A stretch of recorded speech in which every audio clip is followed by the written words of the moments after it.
গণিত পাঠশালায় তোমাদের সকলকে স্বাগত। আজকের ক্লাসে সপ্তম শ্রেণী কোষে দেখি 2.3 যে অনুপাতের অঙ্কগুলো আছে আমরা এর আগের পর্বে 5 পর্যন্ত করেছিলাম। আজকে 6 থেকে অঙ্ক করব। 32 ও 33 পাতা মিলে অঙ্কগুলো কিছু করব।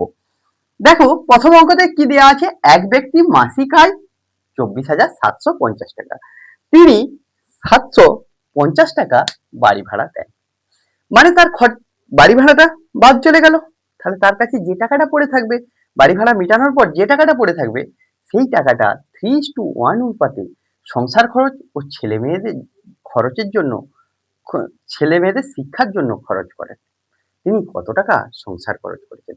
তাহলে আমরা প্রথমে কি করব, এই 24,000 থেকে 24,750 থেকে বাড়ি ভাড়ার টাকাটা বাদ দিয়ে দেবো। তাহলে সলিউশনে আমরা লিখব বাড়ি ভাড়া বাদে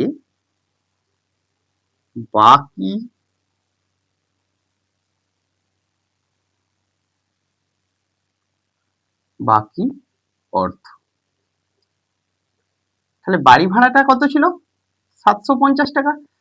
24,750 টাকার থেকে এই 750 টাকা কি করছি, বিয়োগ করে দিলাম এখানে টাকা। তাহলে এখানে কত আসছে, 24,000 টাকা। এবার দেখো বাড়ি ভাড়া দেন, বাকি টাকা 3:1 অনুপাতে সংসার খরচ ও ছেলে মেয়েদের শিক্ষার জন্য খরচ করি। এখানে সংসার খরচ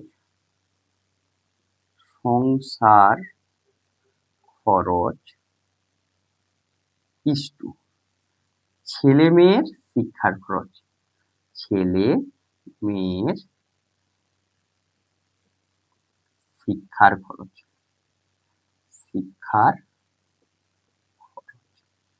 দেখো তো কি আসছে, 3:1 দেয়া আছে। অতএব সংসার খরচের আনুপাতিক ভাগার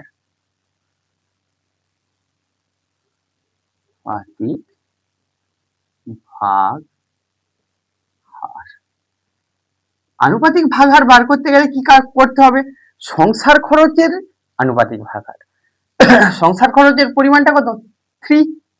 এবার মোট অনুপাতটা কত, 3+1, 3/4। কেউ অংশ লিখে কোনো কিছু না লিখলেও চলবে। এবং ছেলে মেয়ের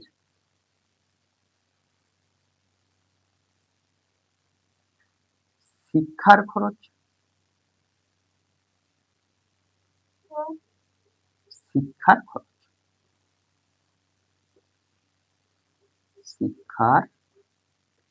খরচ সমান 1/3+1 মানে 1/4 আসলো। এবার যে টাকাটা আছে তাকে তার অনুপাতিক ভাগার দিয়ে, যে টাকাটা পড়ে রয়েছে তাকে আনুপাতিক ভাগার দিয়ে আমি সংসার খরচ বার করলে সংসার খরচের আনুপাতিক ভাগার দিয়ে গুণ করব। আর ছেলে মেয়ের শিক্ষার খরচ যদি বার করতে চাই, ছেলে মেয়ের শিক্ষার খরচ দিয়ে আনুপাতিক ভাগার দিয়ে গুণ করব। অতএব তিনি সংসার খরচ করেন, সংসার খরচ করেন সমান 24,000 ইন্টু 3/4 টাকা। দেখো 4 দ্বারা 24কে ভাগ করলে কত হয়, 6। বাকি শূন্যগুলো লিখে নেব। তাহলে 3×6 18,000 টাকা। আমাদের কোশ্চেনে এই উত্তরটাই চেয়েছিল, আমরা বার করে নিলাম। এরপরে 3-এর দাগে সাতের দাগের অঙ্কতে কি দেয়া আছে একটু দেখব। দেখো 7-এর দাগের অঙ্কেতে দেয়া আছে, 7-এর দাগের অঙ্কেতে বিবেকানন্দ যুব পাঠাগার রে কোনো এক বছর ৭৪,৩৫০ টাকা সরকারি অনুদান পেল, ৪,৩৫০ টাকা চাঁদা আদায় করলো এবং পুরনো কাগজপত্র বিক্রি করে পেলেন ১,৩০০ টাকা।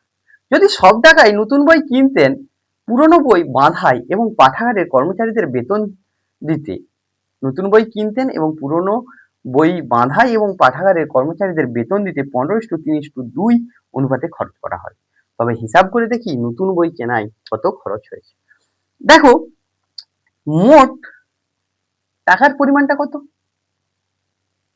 সরকারি অনুদান যুক্ত চাঁদা যুক্ত পুরনো কাগজপত্র বিক্রি। তাহলে মোট অর্থের পরিমাণ, মোট অর্থের পরিমাণ কি হবে? ৭৪,৩৫০ যুক্ত ৪,৩৫০ যুক্ত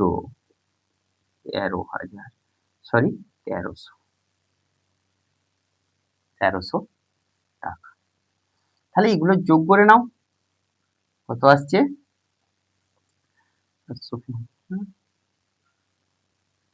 ৮০,০০০ টাকা।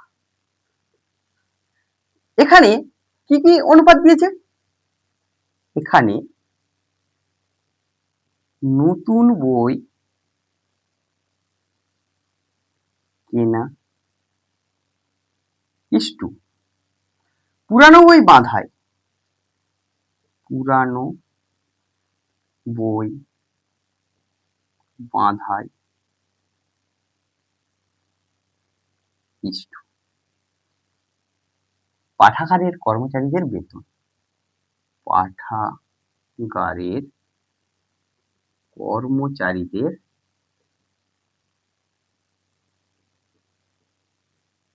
বেতন।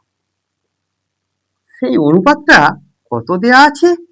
সেই অনুপাতটা দেয়া আছে ১৫:৩:২।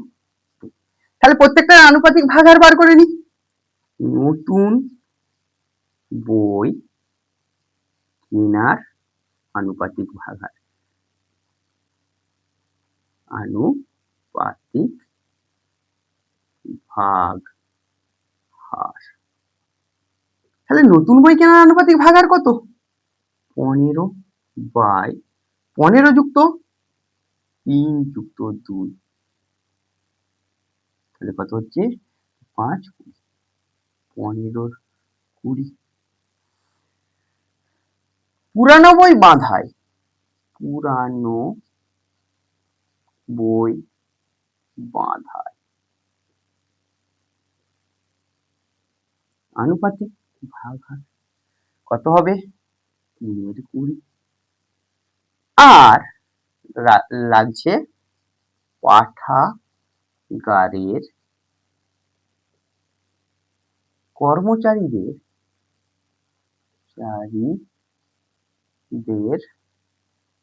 বেতনের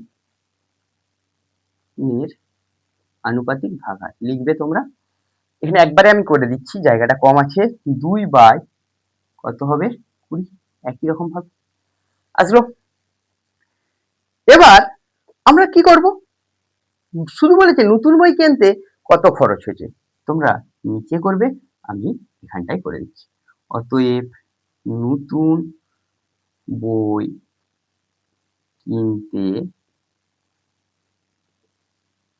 খরচ সমান মোট টাকা কত? ৮০,০০০, তার ১৫/২০ টাকা। দেখো, ০ বাদ দিলাম, ২ দিয়ে বাদ দাও, ৪, ০, ০, ৪,০০০, ৪×১৫ = ৬০,০০০ টাকার নতুন বই কিনেছে। আমরা উত্তর পেয়ে গেলাম। এরপরে ৮-এর অঙ্কটা একটু আমরা দেখব। ৮-এর অঙ্কটাতে কি দেয়া আছে? দেখো, ৮-এর অঙ্কতে কোনো এক ট্রেনিং সেন্টারে ১,০৫০ জন ব্যক্তি ট্রেনিং নিতে এসেছে। তাদের ৩টি বড় হল ঘর ১১:৩:৩ অনুপাতে বসতে দেওয়া হয়েছে। প্রতি হল ঘরে কতজন বসবে? একবারে লিখব, প্রথম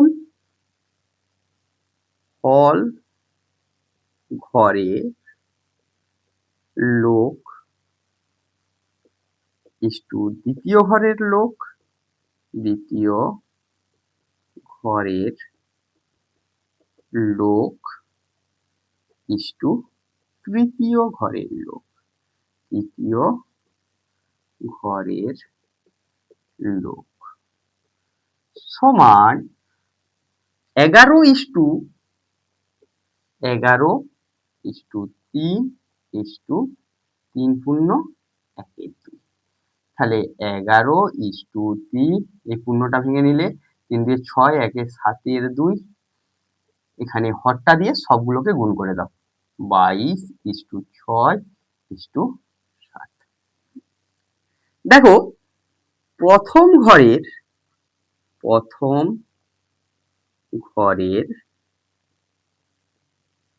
লোকের আনুপাতিক ভাগার, লোক বা ব্যক্তি লোকের আনুপাতিক ভাগার, আনুপাতিক ভাগ হার সমান কত হচ্ছে? 22 যুক্ত 6 যুক্ত 7 সমান কত হচ্ছে? 22/35। দ্বিতীয় হল ঘরের লোকের আনুপাতিক ভাগ হার 6/22 যুক্ত 6 যুক্ত 7, তাহলে 6/35। তৃতীয় ঘরের লোকের আনুপাতিক ভাগ হার 7/22 যুক্ত 6 যুক্ত 7 সমান 7/35। অতএব 1050 জনের মধ্যে প্রথম হল ঘরে লোক সমান 1050 ইন্টু 22/35 জন। দেখো কাটাকাটি করো, 3 0, তাহলে 622 দ্বারা 30কে গুণ করলে 660 জন। 1050 জনের মধ্যে দ্বিতীয় হল ঘরের লোক 1050 গুণিত 6/35 জন, কাটো 3 180 জন। 1050 জনের মধ্যে তৃতীয় হল ঘরে লোক 1050 গুণিত 7/35 জন।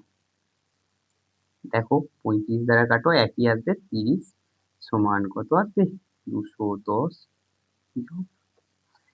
তাহলে তিনটা ঘরের মধ্যে প্রথম ঘরে 660 জন, দ্বিতীয় ঘরে 180 জন, আর তৃতীয় ঘরে 210 জন।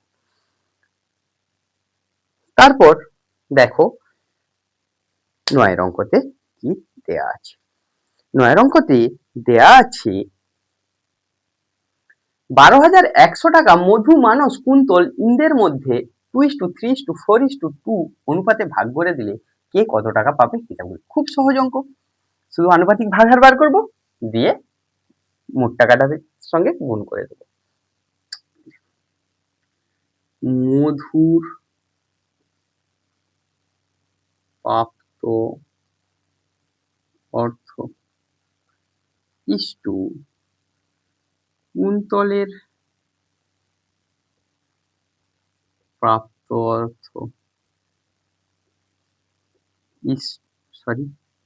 অর্থ, এটা কুন্তল নয়, এটা মানস লিখবো। হ্যাঁ, মানস দ্বিতীয় আছে, মানসটা মানস, তারপর কুন্তলের কুন্তলের প্রাপ্ত অর্থ ইস্টু ইন্দ্রের প্রাপ্ত অর্থ সমান 2:3:4:2। তাহলে মধুর অর্থের আনুপাতিক ভাগাহার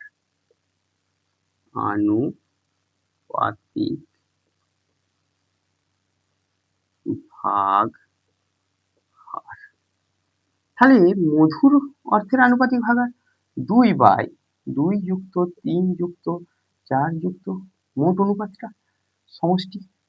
তাহলে 5 4 9 3 9 2 11 2 11। মানুষের অর্থের আনুপাতিক ভাগাহার 3/2+3+4+2 3/11। কুন্তলের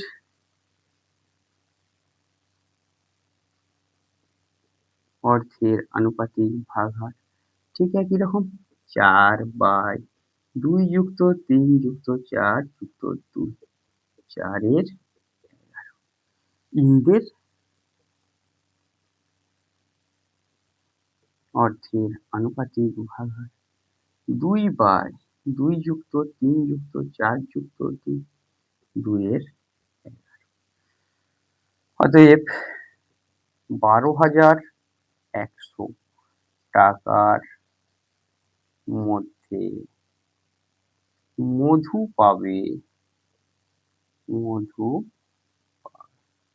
কত টাকা? 12,100 গুণিত 2/11 টাকা। 11 তার পিঠে দুটো শূন্য 2200 টাকা। তাহলে মধু পেল 12,100 টাকার মধ্যে মানস পাবে 12,100 গুণিত 11 টাকা 1100 সমান 3300 টাকা।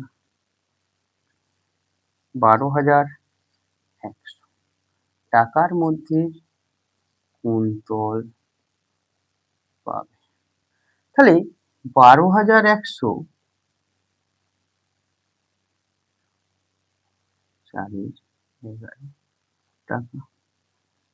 তাহলে 11 দ্বারা কাটো 11 11 121 এখানে গুণ করে নাও 4 2 4 11 4400 টাকা। 12,100 টাকার মধ্যে কে পাবে? ইন্দ্র 12,100 গুণিত 2/11 টাকা সমান 2200 টাকা 2200 টাকা। এভাবে আমরা বার করে নিতে পারবো। এবার দেখো 10-এর অঙ্কেতে কি দেয়া আছে। 10-এর অঙ্কতে আমাদের দেয়া আছে এখানে খুব সুন্দর একটা অঙ্ক দিয়েছে 10-এতে। ABC ত্রিভুজের 3টি কোণের সমষ্টি 180 ডিগ্রি। তোমরা সকলেই জানো। 3টে কোণের অনুপাত 3:5:10। যদি কোণ BAC এর মান 10 ডিগ্রি কম হয় এবং কোণ ABC এর মান 10 ডিগ্রি বেশি হয় তাহলে কোন তিনটির অনুপাত কত হবে? আমাদের বেশি কমটা পরে দেখব, আগে কোনগুলোর মান তো বার করি। এখানে একই রকম, এখানে কোণ BAC ACB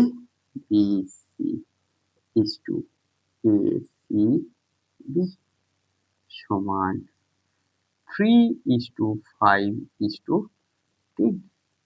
কোণ BAC এর আনুপাতিক ভাগাহার অনুপাতিক ভাগ হার সমান 3/3 প্লাস 5 প্লাস 10, তাহলে 3/18। কোণ ABC এর আনুপাতিক ভাগ হার কত হবে? 5/3 প্লাস 5 প্লাস 5/18। কোণ ACB এর আনুপাতিক ভাগ হার কত হবে? 10/3 প্লাস 5 প্লাস 10, তাহলে কত হচ্ছে? 10/18। অতএব কোণ BAC সমান মোট কোণ 180 ডিগ্রি, তার সাথে কত গুণ হবে? তার আনুপাতিক ভাগ হারটা। তাহলে এটা কাটো, 10 ডিগ্রিটা এখানে দেওয়ার দরকার নেই, এখানে দিয়ে দেব। তাহলে কত হচ্ছে? 30 ডিগ্রি। কোণ ABC সমান 180 ইন্টু 5/18 ডিগ্রি, একই রকম 10, 5 10 50 ডিগ্রি। কোণ ACB সমান 180 গুণিত তার আনুপাতিক ভাগার 10/18 ডিগ্রি। এখানে কত হচ্ছে? 10 10 100 ডিগ্রি। তাহলে আমরা তিনটা কোণের মান পেয়ে গেলাম। কোণ BAC এর মান 10 ডিগ্রি কম হলে কোণ BAC এর মান 10 ডিগ্রি কম হলে কোণটি হবে কত? 30 ডিগ্রি ছিল, সেখান থেকে 10 ডিগ্রি বাদ দিয়ে দাও, তাহলে কত হবে? 20 ডিগ্রি। আবার 10 ডিগ্রি কার বেশি হচ্ছে? ABC এর মান 10 ডিগ্রি বেশি হলে কোণটি সমান কত ছিল তখন? 50 ডিগ্রি প্লাস 10 ডিগ্রি সমান কত ডিগ্রি হচ্ছে? 60 ডিগ্রি। আমরা দেখতে পেলাম এখানে কোণগুলোর মান, কিন্তু কোণ ACB অপরিবর্তিত আছে। তাহলে আমরা যদি এখানটায় করি কোণ BAC is to ABC is to আর কোনটা? AC সমান এখানে 20 degree is to 60 degree is to কত? 100 ডিগ্রি। 100 20 দ্বারা ভাগ করো, 1 is to 3 is to 5। কোনগুলো দেখো, মানগুলো বসিয়ে, তাহলে এখন কোনগুলোর অনুপাত হবে 1:3:5। তোমাদের যদি গণিত পাঠশালার ক্লাস ভালো লেগে থাকে, গণিত পাঠশালা ইউটিউব চ্যানেলকে সাবস্ক্রাইব করো ও পাশের বেল আইকনটি প্রেস করো। গণিত পাঠশালা বাই অনু ফেসবুক পেজকে শেয়ার করো বন্ধুদের মধ্যে, কমেন্ট করো, লাইক করো ও ফলো করো। Thank you.